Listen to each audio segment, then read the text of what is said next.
nta wovuga ngo nta muntu mu Burundi akihari afise inkoho bidaciye mu mategeko.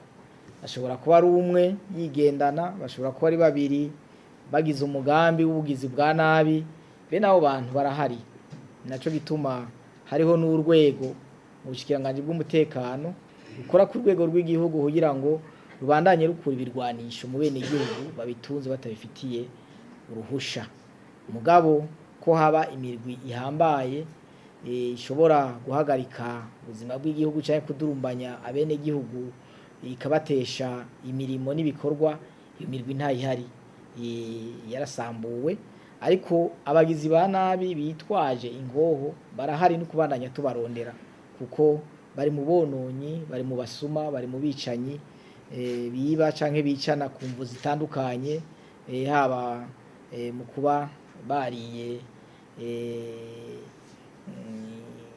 amafaranga yo kugira ngo bahore abantu n'ibindi bitandukanye, canke bakore batumwe n'abafise ivyo bapfa. Abo bantu nuko amatwarikanuye abarundi twese kugira ngo twame turiko turabarwanya, kuko si mu Burundi gusa, mwama mwumva no mu bindi bihugu, haba mbere no mu vya rutura, ko bama bihaye inkumbi mbere ziteye n'ubwoba gusumba niyo bahani iwacu. Ivyo rero ni igikorwa twokwita gikorwa mu gihugu icyo ari cyo cyose, gikongera bikanakorwa no ku rwego mpuzamakungu.